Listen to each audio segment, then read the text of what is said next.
Diletos irmãos em Cristo, a paz do Senhor Jesus.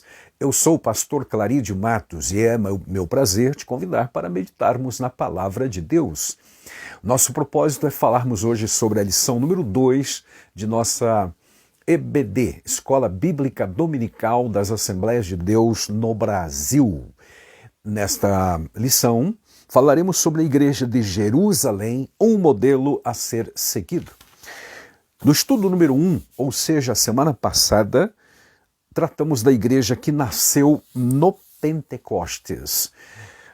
Historiamos, ou melhor, recordamos a realidade da descida do Espírito Santo, formando a igreja de Cristo Jesus de forma pública, tornando-a pública. Dizemos normalmente que ela nasceu ou foi inaugurada no dia do Pentecostes, porque foi ali que ela se tornou realmente visível para o mundo enquanto um corpo, um grupo de pessoas agregadas a Jesus Cristo, seu divino fundador. Glória a Deus.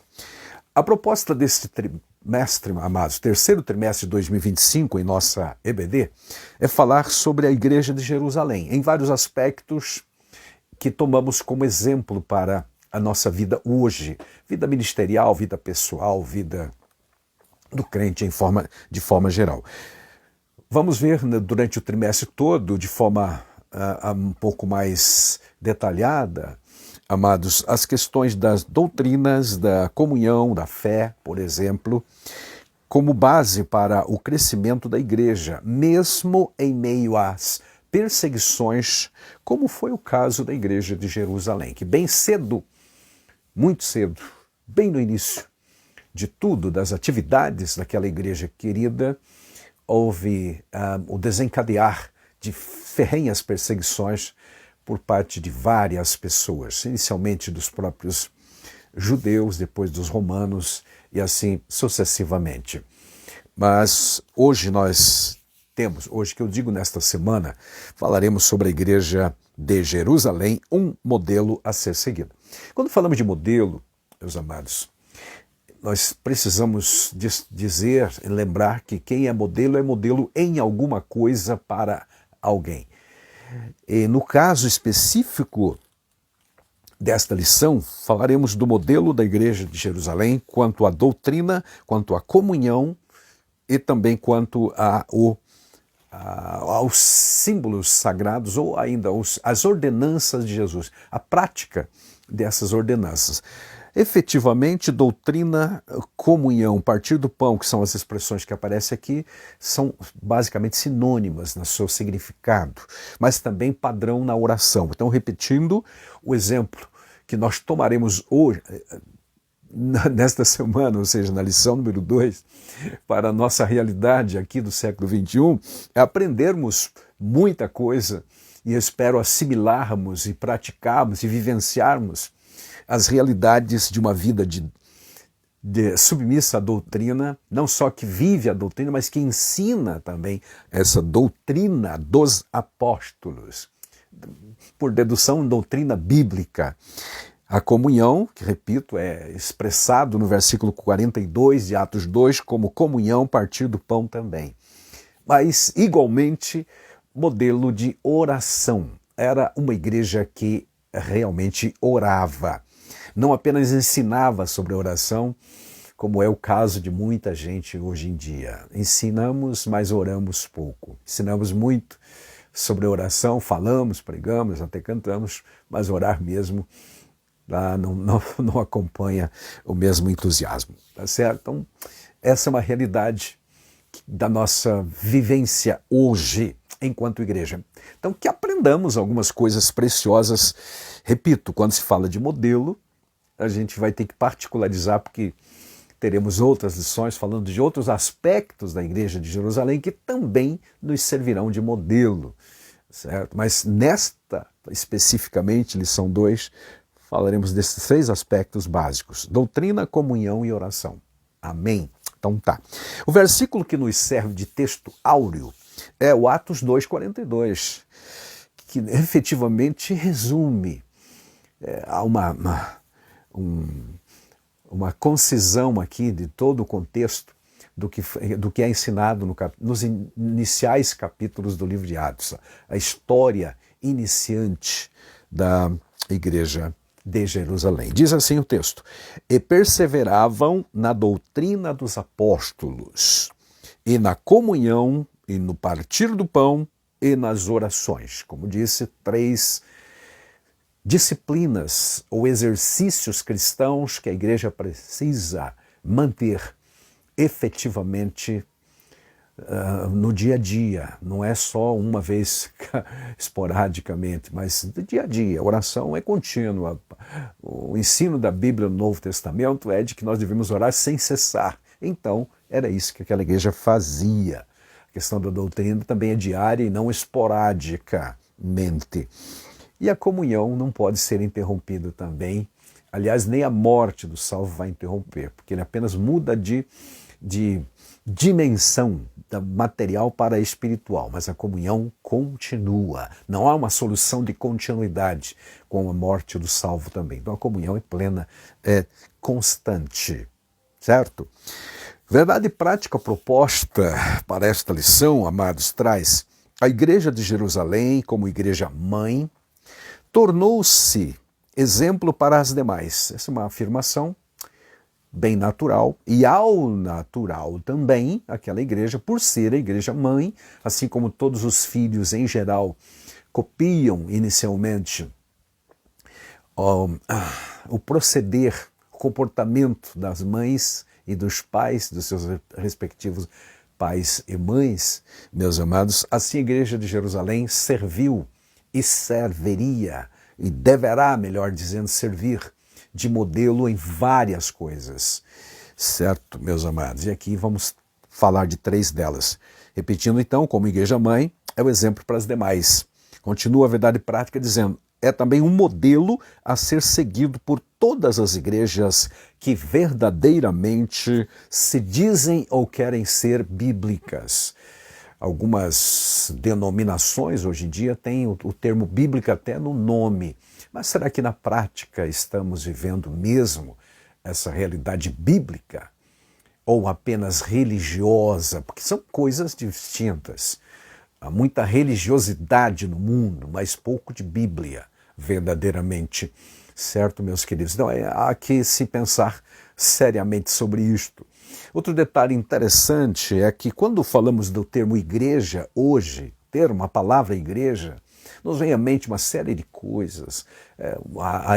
A congregação a que eu pertenço, onde eu congrego, a denominação na qual eu sou membro, também o templo físico, onde eu reúno-me com os irmãos para adorar. Então há várias acepções para a palavra igreja. E o que é que queremos dizer efetivamente com o termo igreja relacionada ao primeiro século?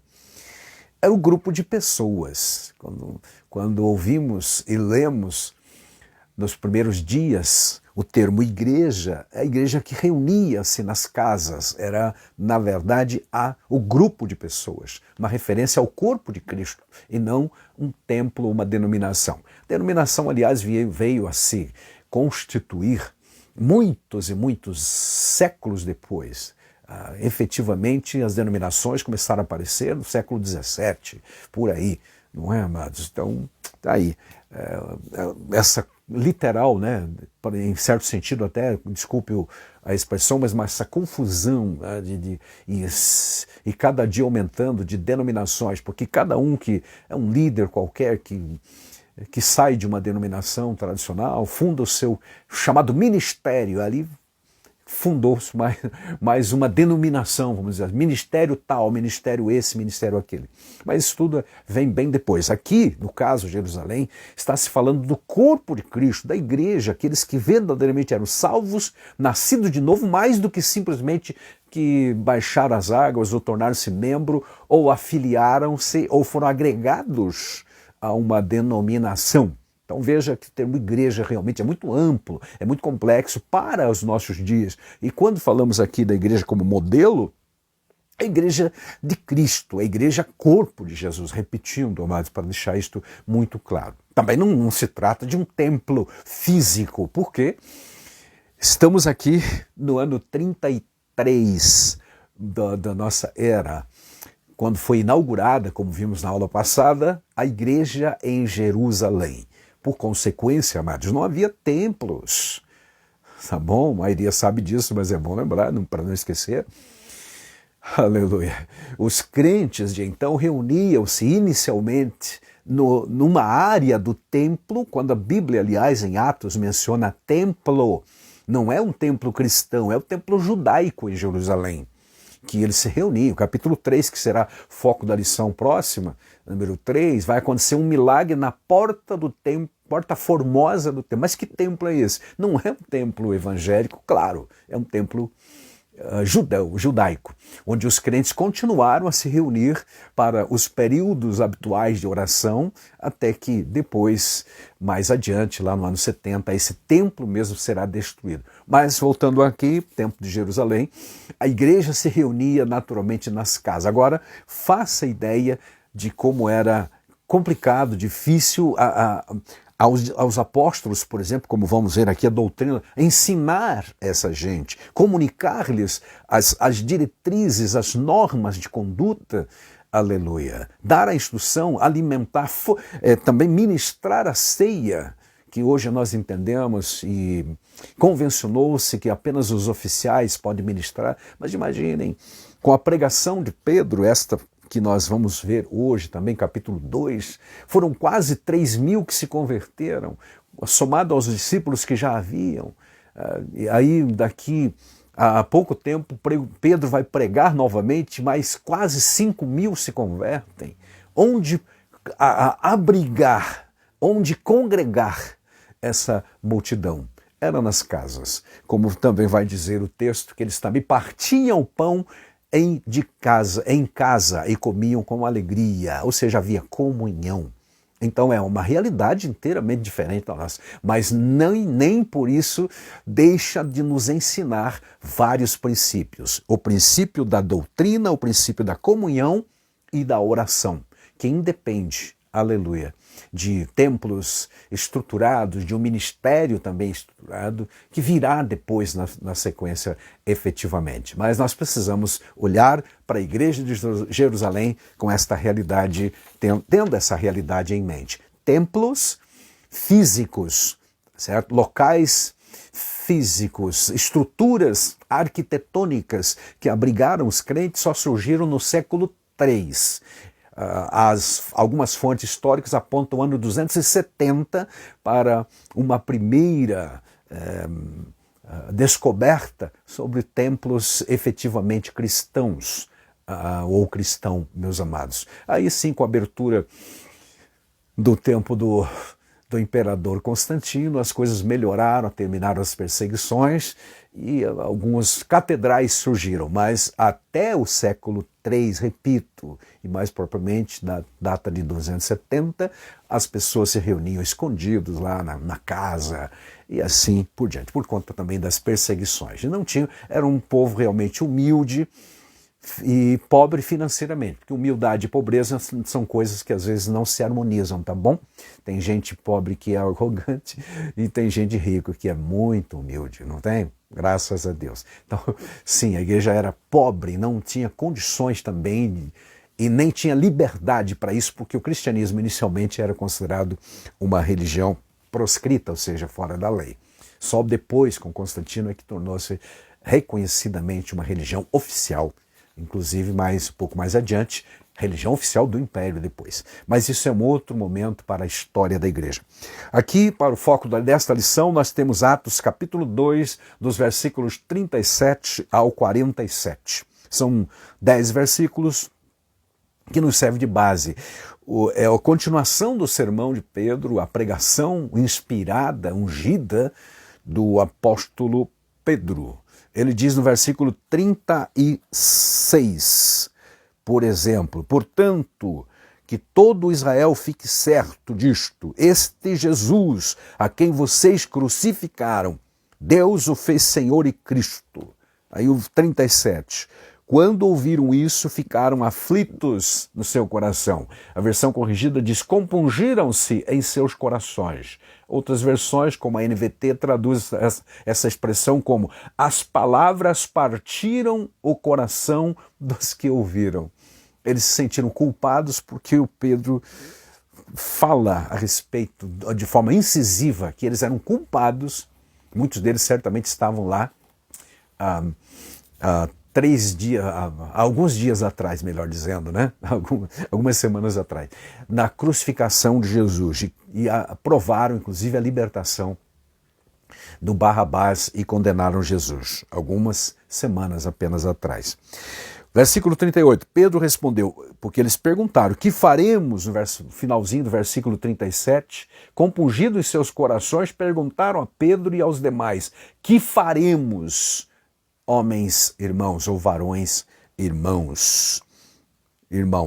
Aí o Pedro responde de forma também bem prática, bem incisiva, no versículo 38, arrependam-se e cada um de vocês seja batizado em nome de Jesus Cristo para perdão dos seus pecados e receberão o dom do Espírito Santo. Aqui é preciso dar uma palavrinha rápida de explicação.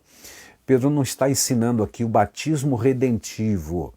Não, a ideia, o pensamento, o sentido deste versículo 38 é que, mediante o arrependimento, teriam o perdão dos pecados e então seriam batizados nas águas como confirmação, como testemunho, como evidência de uma transformação que já ocorrera. Isso também foi dito por João Batista lá em Mateus capítulo 3, quando batizava o povo. Mediante o arrependimento, ele os batizava, assim como fazem as igrejas sérias ainda hoje. Não existe na Bíblia algo como batismo redentivo. O que eu quero dizer com isso? Ninguém é salvo por ser batizado nas águas, entenda bem. Só é batizado ou são batizados nas águas pessoas que já estão salvas. Glória a Deus. Aquelas que já tiveram uma experiência com Cristo, que já o aceitaram pela fé e vivem e creem no perdão dos pecados que já receberam, então irão às águas batismais para testemunhar esta realidade. Tá certo, meus amados? Porque mais adiante vai ser dito que todos os que de bom grado receberam esta palavra, a pregação do apóstolo Pedro e dos demais naquele dia de Pentecostes, foram batizados, chegando ao número deles a quase 3.000, diz a Bíblia Sagrada. Aleluia. E aqui fica também, amados, esclarecido o que lemos no versículo 47, que diz lá, no 47, louvando a Deus e tendo a simpatia de todo o povo. E o Senhor lhes acrescentava diariamente os que iam sendo salvos. Não como está, por exemplo, na corrigida, que diz os que se haviam de salvar, porque isso daria alguma margem para entendermos que Deus tem um plano, que Deus tem um grupo, melhor dizendo, seleto, já eleito, já predestinado ao céu. Estes serão, aconteça o que acontecer, um dia alcançados, enfim. Não. A salvação é uma operação inteiramente de Deus, evidentemente, mas Deus disponibiliza ao ser humano que, por sua vez, na capacidade que ele ainda lhe resta de tomar decisões, ele aceita ou rejeita a mensagem. Mas voltando aqui para a leitura, versículo 39, porque a promessa vos diz respeito a vós, vossos filhos, e a todos os que estão longe, a quantos o Senhor nosso Deus chamar. Essa promessa aqui do versículo 39 pode ser entendida como a promessa do Espírito, a vinda do Consolador, porque lembre-se que no início deste capítulo, na aula passada, nós estudamos a descida do Espírito Santo como dom de Deus, aleluia, mediante a obra que Jesus Cristo propiciou ou realizou no Calvário, que então tornou propício, tornou possível a vinda, a descida do Espírito Santo para formar a igreja da qual nós tomamos como modelo para a nossa vida pentecostal no tempo de hoje, no século 21. Então, repetindo o verso 39, a promessa diz respeito a vós. Mas essa promessa aqui pode ser também a salvação, a libertação do pecado. Ela está sendo pregada àquele povo que ali está. Não esqueça que tem uma multidão ouvindo Pedro pregar. Ele está concluindo seu sermão aqui. 40. E com muitas outras palavras, isto testificava e os exortava, dizendo: salvai-vos desta geração perversa. Na verdade, o que temos em Atos, capítulo 2, é um resumo da mensagem, porque o Lucas, que escreveu o livro de Atos, alguns anos depois, né? Provavelmente uns quase 30 anos depois, é que Lucas vai escrever este texto, e ele fez uma pesquisa, ele fez exatamente uma pesquisa, né? Ele era um historiador, além de teólogo e etc. E quando escreveu, ele claramente diz isso, que entrevistou, que falou, que fez uma acurada investigação, é o termo que aparece. Tá? Então ele está dizendo, muitas coisas Pedro pregou, dizendo, inclusive, salvai-vos dessa geração perversa, com muitas outras palavras. Aí o 41, de sorte que, mediante a pregação, foram batizados os que de bom grado receberam a sua palavra. Esse bom grado receber a palavra denota a vontade própria, sim ou não? Claro que sim. Né? Então fica de novo evidenciado que, apesar do pecado e apesar da queda, o homem ainda preservou, Deus ainda respeita o livre-arbítrio, a tomada de decisão. Só foram batizados os que de bom grado receberam. E naquele dia agregaram-se quase 3.000 almas. Glória a Deus. Imagine o grupo de pessoas que estava lá, porque da multidão, quase 3.000 de bom grado, aleluia, receberam, ou foram batizados. Claro que na sequência, não exatamente no momento ali, mas podemos tranquilamente entender que esse batismo aconteceu nos dias seguintes ali, não necessariamente no mesmo dia, porque alguém diria, como dariam conta de batizar 3.000? Se deram conta, assim, organizaram e fizeram isso, nós cremos, tá bom? E não esqueça também que o Lucas está escrevendo isso aqui há mais de 25 anos depois, quase 30. E para fazê-lo, ele fez uma pesquisa, ele fez uma investigação, tá bom? E entrevistou pessoas. 42, aí o nosso texto áureo, né? Perseveravam. Aliás, o primeiro modelo aqui, antes dos 3 que a gente já mencionou, é a questão da perseverança como modelo. Quem persevera é aquele que continua fazendo a mesma coisa, que abraçou. Eu sei que tem alguns que perseveram no erro, mas aqui é perseverar na coisa boa, ou seja, na doutrina dos apóstolos, ou seja, no ensino que os apóstolos lhes transmitiam. E vai, naturalmente, esses primeiros capítulos vai repetir mais adiante que efetivamente eles continuavam nesse ensino, ensinando de casa em casa, o que não era só no templo, e repito, 3.000 pessoas, ou quase 4, sei lá, né? Já havia um grupo de discípulos, 120 estavam no dia do Pentecostes, mas não era só 120 os discípulos, já havia muito mais. Então, muitas pessoas. Numa segunda pregação, mais 5.000, então vai para quase 8, 9.000 pessoas. Então, ensinavam de casa em casa. E eles perseveravam na doutrina dos apóstolos, perseveravam na comunhão.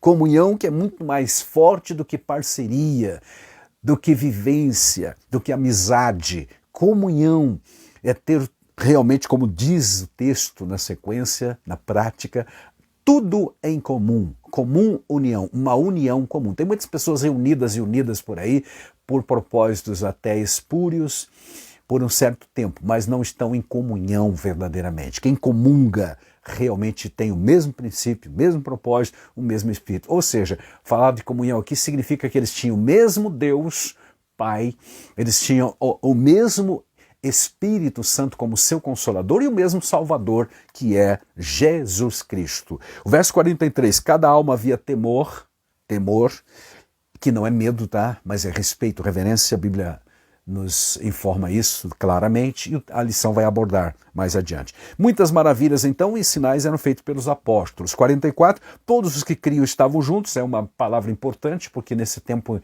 em que nós estamos nos debatendo aí com os desigrejados, aqueles que acham que não precisam congregar, a Bíblia Sagrada diz que todos os que aceitaram a mensagem do Evangelho, que aceitaram a Cristo como Salvador, estavam unidos. reunidos. Não é que era uma igreja perfeita, porque quando falamos de modelo, a gente logo pensa na igreja de Jerusalém que não tinha problemas. A gente verá isso na sequência de lições que estudaremos sobre a igreja de Jerusalém. Tinha problemas sim, tinha pessoas realmente, joio no meio do trigo também, mas em vários aspectos ela nos foi o exemplo e continua sendo para todos nós. Então, estavam juntos. Deus quer essa unidade mesmo na diversidade. Eram, como diz Paulo lá em 1 Coríntios 12, depois no 14, ele fala dessa união que deve existir, essa comunhão mais do que união, mais do que amizade. 45, vendiam suas propriedades, isso aqui é uma prática da comunhão, e fazendas e repartiam com todos, segundo cada um tinha necessidade. 46, e perseverando unânimes, é a segunda vez que a gente vê este verbo no gerúndio, né? Na forma gerundial, perseverando, unânimes, isso quer dizer no mesmo ânimo, que tem a ver com comunhão, que a gente acabou de falar.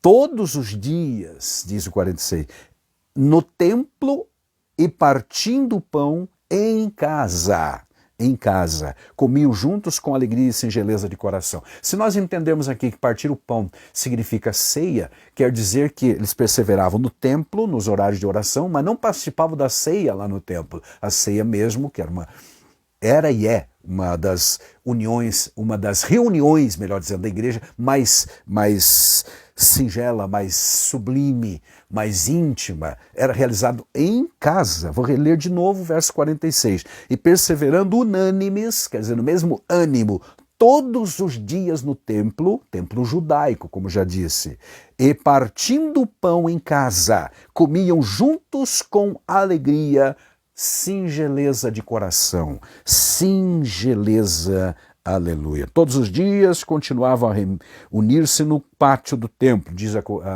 NVI, aleluia, partindo o pão em suas casas e juntos participavam das refeições com alegria e sinceridade de coração. A tal palavra singeleza de coração quer dizer exatamente essa simplicidade ou sinceridade, transparência que havia. 47, então, louvando a Deus, tendo a simpatia ou caindo na graça da multidão, contando, literalmente a corrigida traduziu assim, caindo na graça de todo o povo.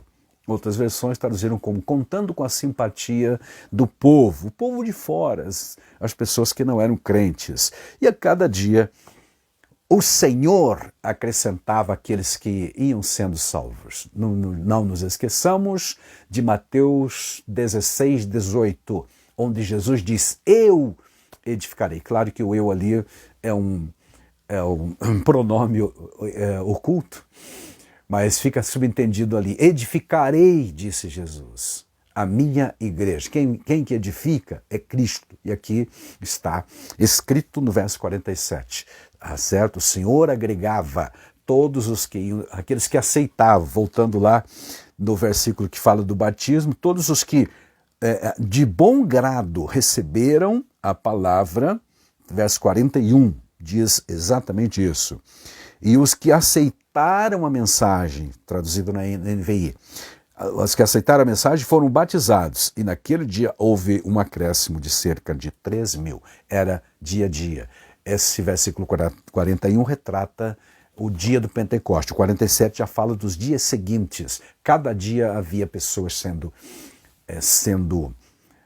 salvas em Cristo e sendo agregadas também ao corpo de Cristo, aumentando assim cada dia mais a igreja. Tá bom?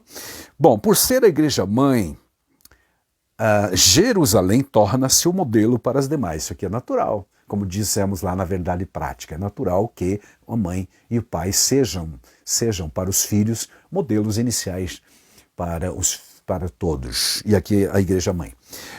É de Jerusalém que partem as decisões que buscam, por exemplo, disciplinar e padronizar determinadas práticas cristãs, não só lá no primeiro século, mas os princípios. E é isso que a gente está procurando praticar hoje em dia, os princípios ali ensinados. A igreja de Jerusalém nasceu realmente forte, como diz o pastor José Gonçalves no seu comentário. Forte por quê? Porque a presença efetiva, viva do Espírito Santo, soberana também do Espírito, era patente. Não era o Espírito que direcionava. Vamos chegar em momentos que o Espírito fala, o Espírito dirige, o Espírito orienta, o Espírito Santo na vida daquelas pessoas. Fica claro no ministério da palavra que os apóstolos transmitiam. Portanto, aqueles crentes perseveravam na doutrina que os apóstolos ensinavam. Portanto, uma igreja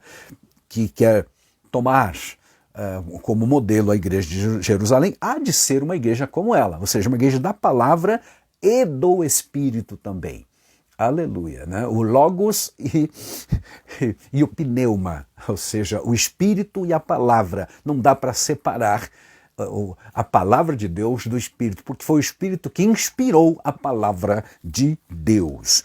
A igreja cristã primitiva exibe marcas que são exemplares, são padrão para todas as igrejas de todas as épocas.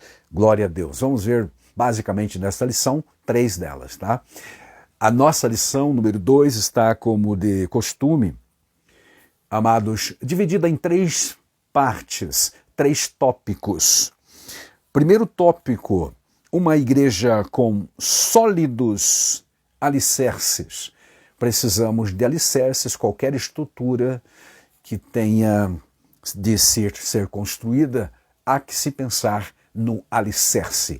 E costumo dizer que uma estrutura é tão forte quanto forte for a sua base, a sua fundação ou os seus alicerces. Glória a Deus. Veremos algo assim neste top, alguns desses alicerces. Questão da doutrina e também da perseverança na doutrina, a oração e a comunhão. No tópico 2, falaremos de uma igreja observadora dos símbolos cristãos. Quais são os símbolos destacados? Ceia do Senhor e o batismo, ou na ordem certa, né? O batismo e a ceia. E o tópico 3, uma igreja modelo, reverente, a Bíblia diz que havia temor em cada alma, e uma igreja acolhedora, sendo acrescentado diariamente as pessoas que vinham para ela. E ainda uma igreja adoradora. Glória a Deus.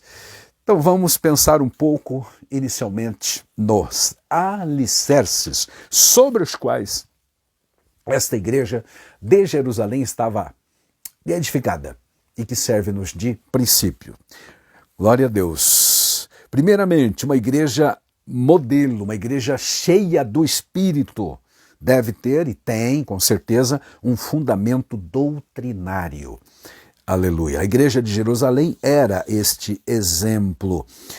O mandamento, os mandamentos, as orientações, as normativas de conduta para a igreja são extraídos naturalmente da palavra de Deus.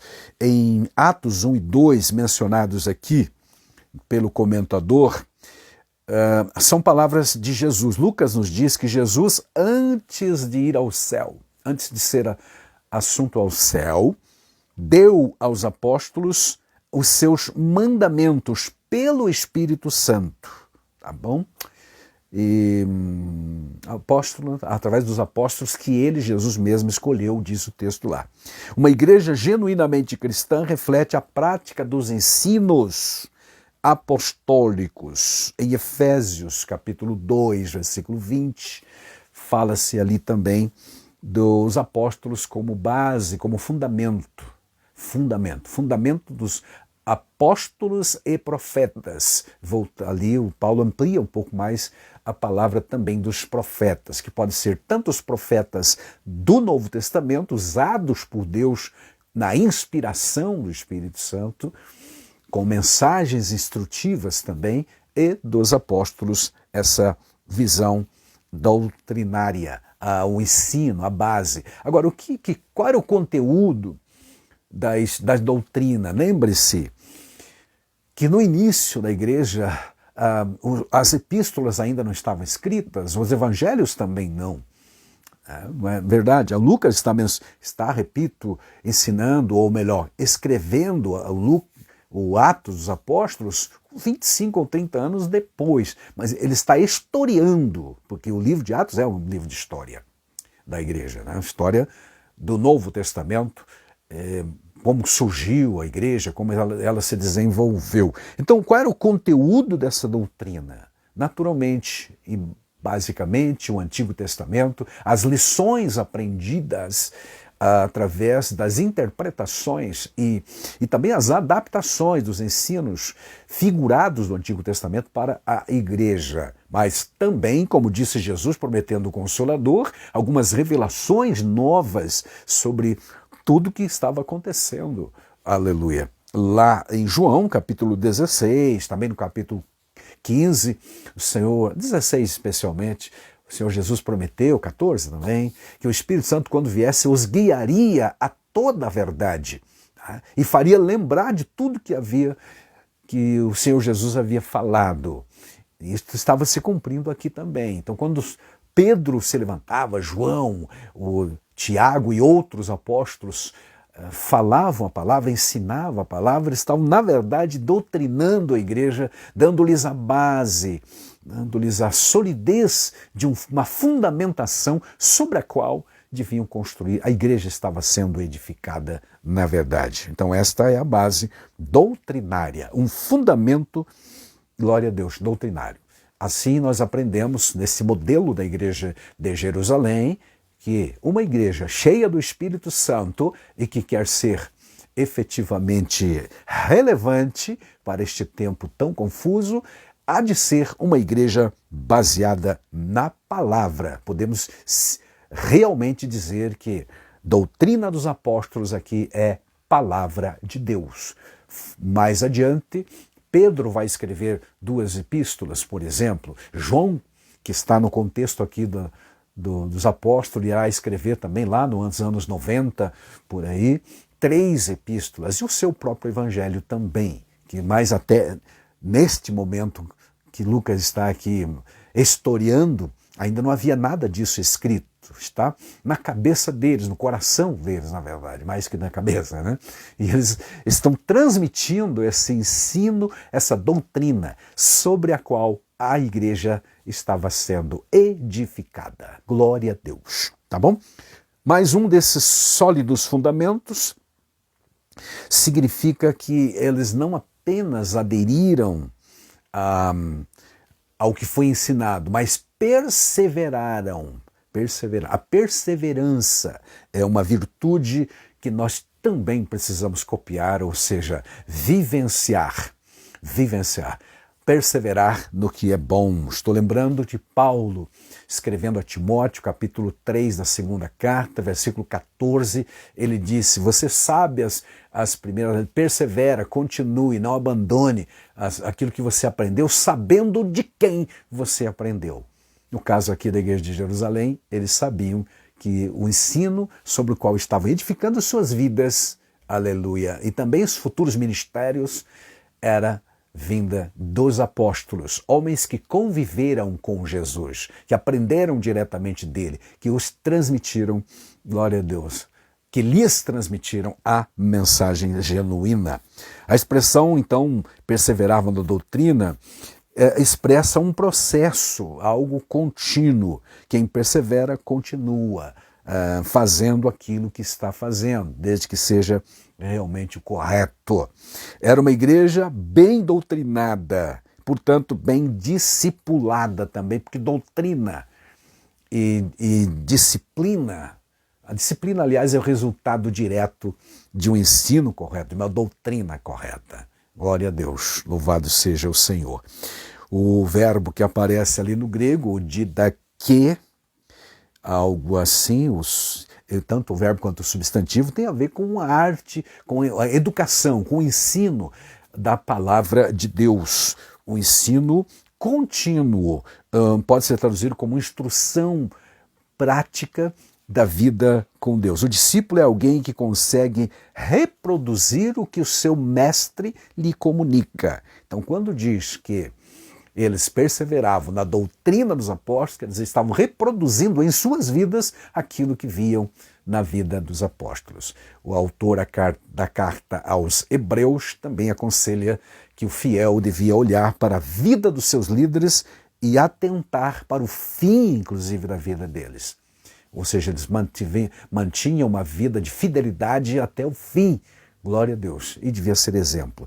Os apóstolos aprenderam de Cristo e agora ensinavam a igreja. A igreja, então, os crentes da igreja aprendiam e repassavam isso. É o que Paulo diz a Timóteo também, em 2 Timóteo 2:2. O que de mim você aprendeu, transmita a homens fiéis que também sejam idôneos para transmitir a outros. Enfim, amados, realmente um dos pilares sólidos, glória a Deus, da igreja é a doutrina bíblica, aqui chamado de doutrina dos apóstolos, ou seja, o ensinamento produzido pelos apóstolos, reproduzido, porque eles aprenderam de Cristo e estavam transmitindo para a igreja. Tudo bem?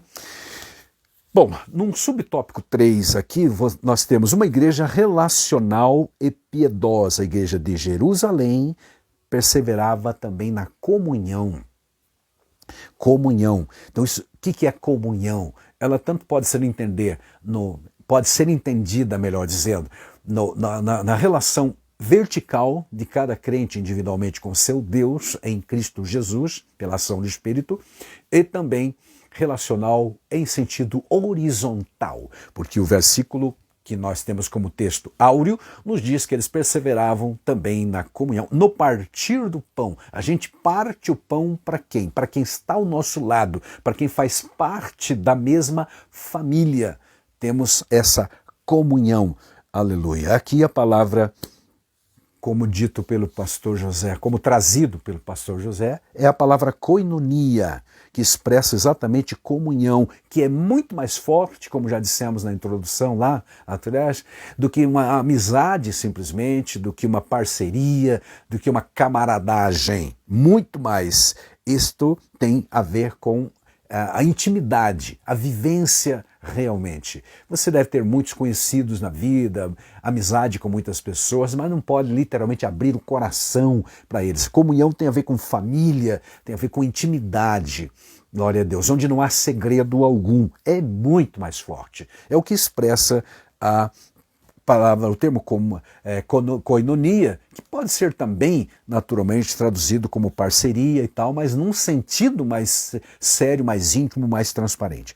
A igreja primeira lá era, portanto, uma igreja relacional. Se relacionava com uns com os outros. De novo, um baque, né, contra os desigrejados. Que quem se desigrejou, ou seja, se isolou, não está na comunhão com os salvos, não está vivendo essa realidade de Atos 2:42. Tá? Então, na comunhão, eles se dedicam uns aos outros, e isso fica claro nos versículos seguintes. Tem a ver com o modo de vida dos crentes. Há uma atividade, ou muita atividade, na verdade, certo, amados? No sentido verdadeiro. Agora, o que vemos hoje também são atividades, mas em geral, como diz o pastor comentador, às vezes uma atividade muito profissional, ou simplesmente um ativismo profissional realmente, certo?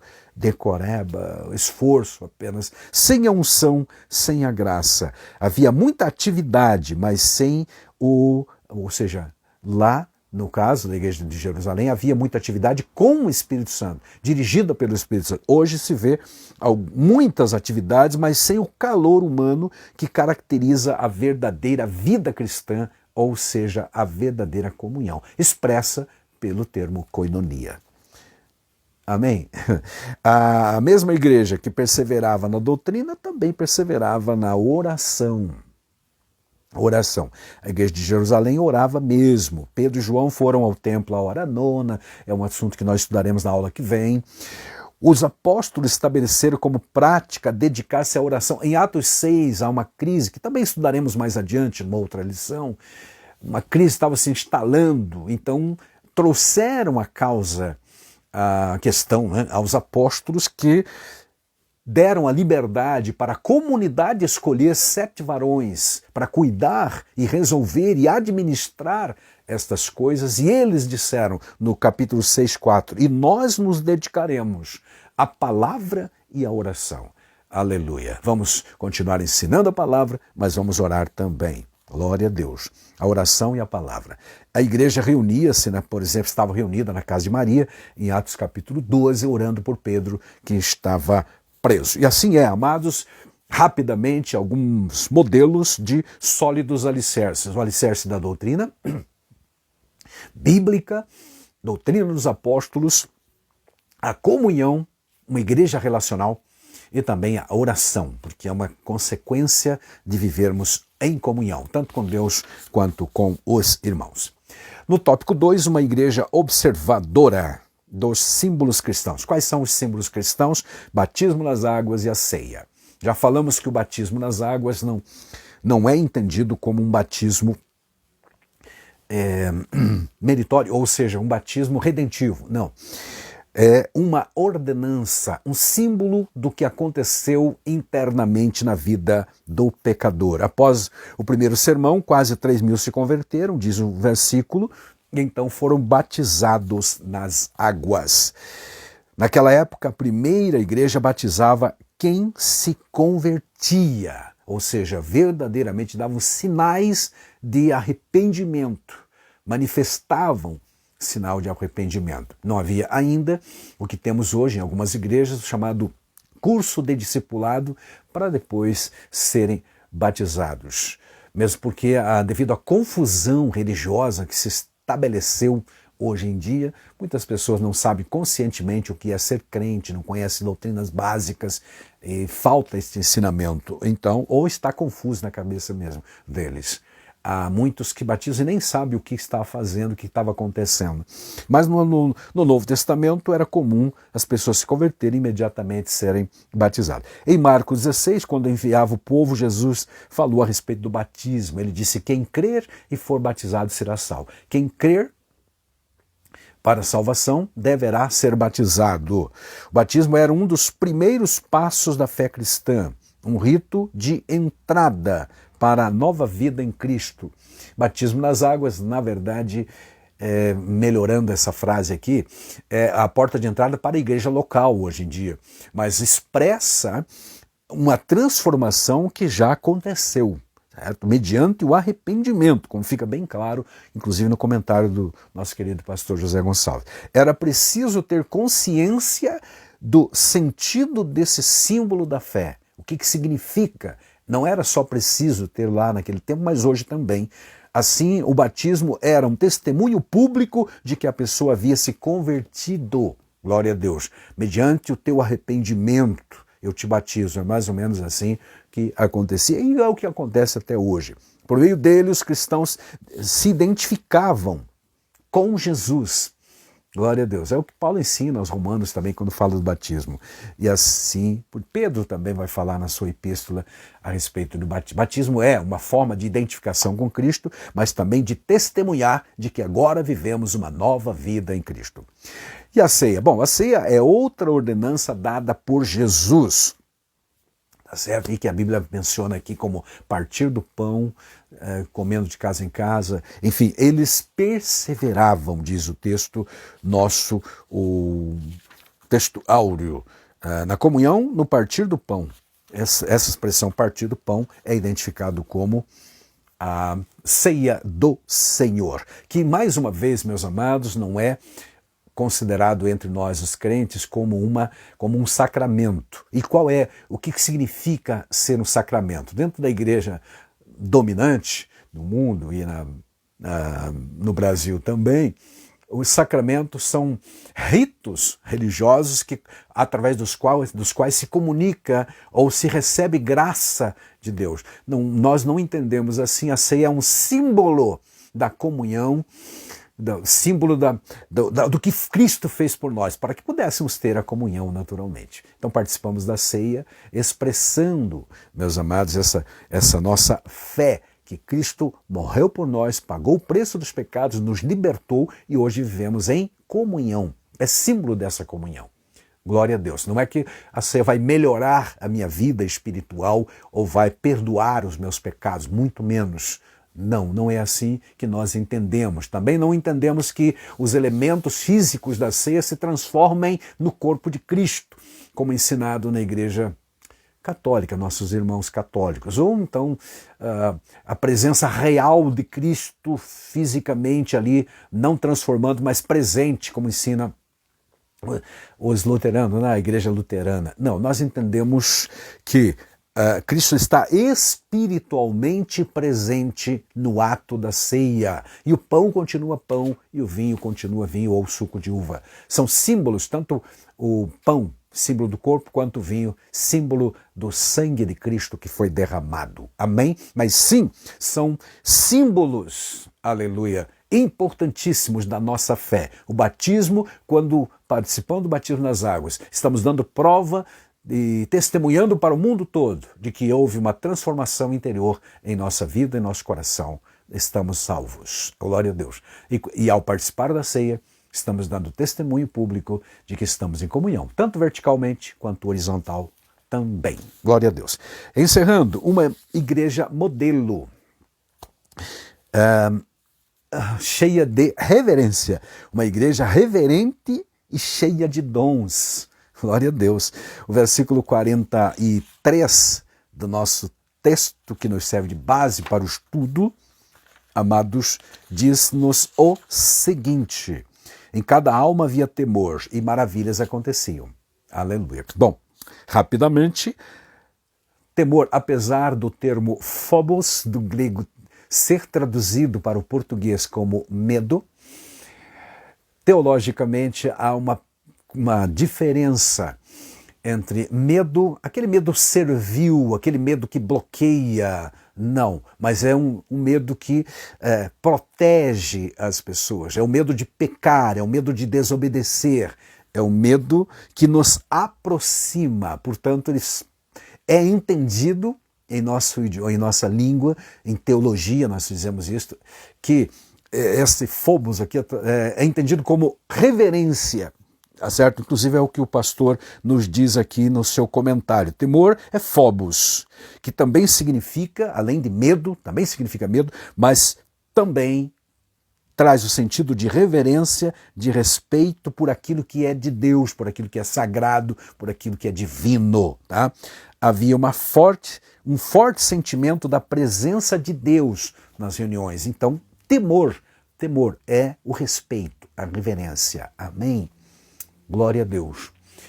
Costumo dizer que a diferença básica que eu entendo entre medo puramente e temor é a seguinte: o medo afasta as pessoas, faz as pessoas fugirem, como Adão, por exemplo, quando pecou e o Senhor Deus falou com ele na virada do dia lá no jardim, ele se escondeu, fugiu, e Deus chamou por ele e disse: Senhor, eu me senti nu, tive medo e me escondi. Está lá no capítulo 3 de Gênesis, meus amados. Agora, o temor, ao contrário do medo próprio especificamente, aproxima as pessoas.